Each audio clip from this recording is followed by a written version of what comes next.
Life is filled with difficult decisions. You might wake up in the morning to one of them, as in French toast or waffles. Which one should you cook? Well, friends, what if we could combine those two wonderful things? Today we are with my French toast waffles.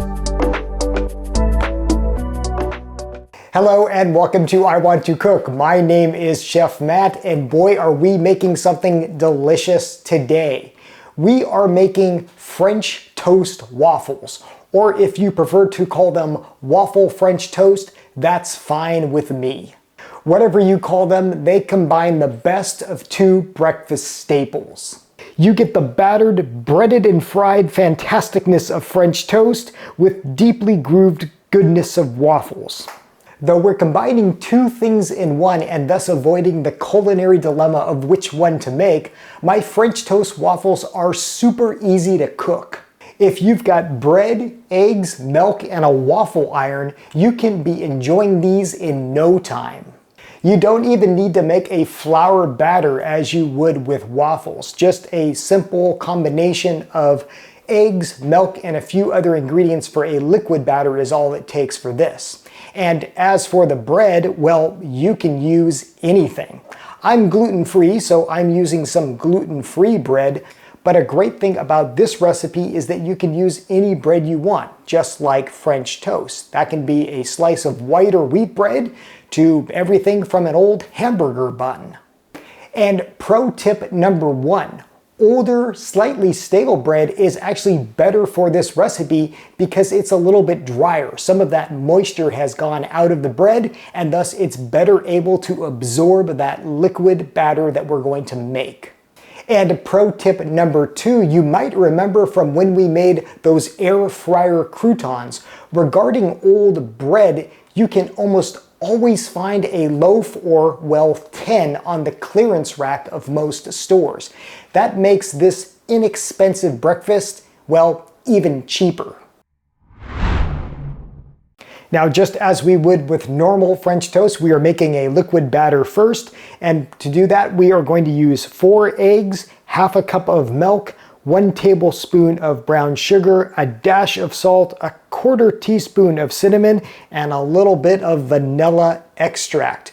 You can use more or less depending on how much of this you want to make, but this is going to be good for about 4 to 8 pieces of bread, depending on, well, how many you want to make. And yes, I will put this full ingredient list in the description below so you don't have to memorize it. But for now, we're going to whisk this together.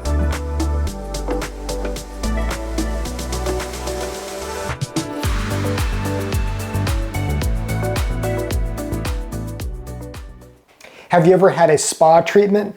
That's the equivalent of what we're going to be doing with this bread. We are just going to put this in here and let it soak up that batter. Again, if you have a drier bread, kind of older stale bread, that's going to be perfect for this. We're going to let this bread soak up for a few minutes, and then we are going to get our waffle iron nice and heated.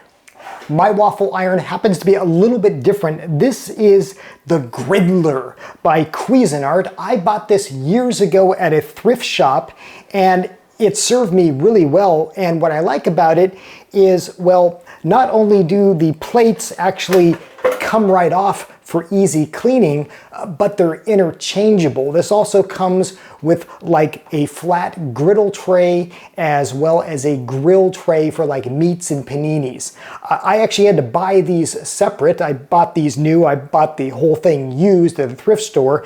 But anyways, really cool little device and really practical too. I see a lot of these used at thrift stores, so maybe if you're looking for a waffle iron, these are great, or of course, you can buy them new. This has lasted me many years, and I do recommend it. Okay, the Griddler is nice and hot, so maybe a little too hot here. We can see some smoke really coming up here. What we're gonna do is put a little bit of butter on these grates. You could also use like some non-stick spray. I think I'll turn down the heat a little bit here, but just butter these grates a little bit. And now we're going to proceed just like we would as if we were making waffles. We are going to put these guys right here, just like this. Then we're gonna close her up, and then I'll show you what we get from the griddler.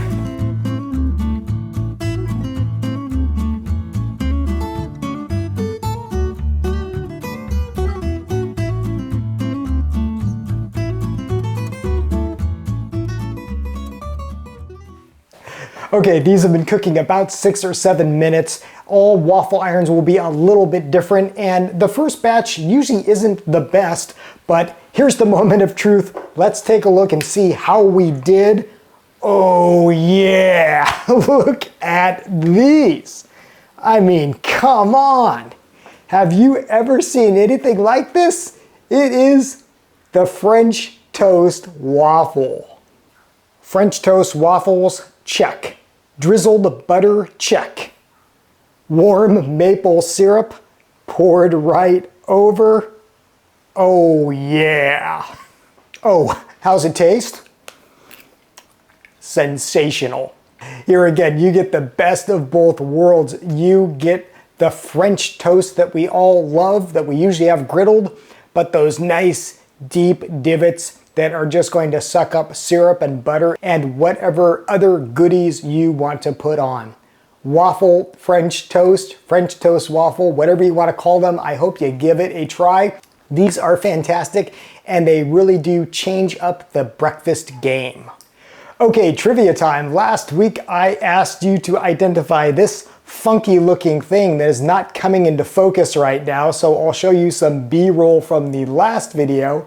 But this is indeed turmeric. A lot of folks also said turmeric root. I will accept that. Technically, it's a rhizome. But yes, this is turmeric. You probably know turmeric as turmeric powder, which you see dried and in stores, used in a lot of curries and things. But this is the fresh turmeric, and stay tuned because I think I might just make a whole video on this stuff. It is so special. There's so many cool uses for it, but congratulations to all who got the correct answer. Yes, this is fresh turmeric. For this week's culinary trivia, we've got another gadget. What in the world could this crazy looking thing be? If you know or you have a guess, put it in the comments below. I will, of course, let you know the correct answer, what this thing is, and what it is used for in the next video.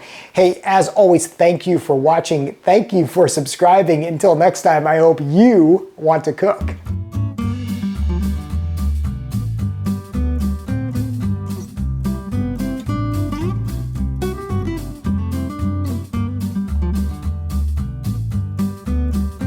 Just a little piece. There you go. There you go.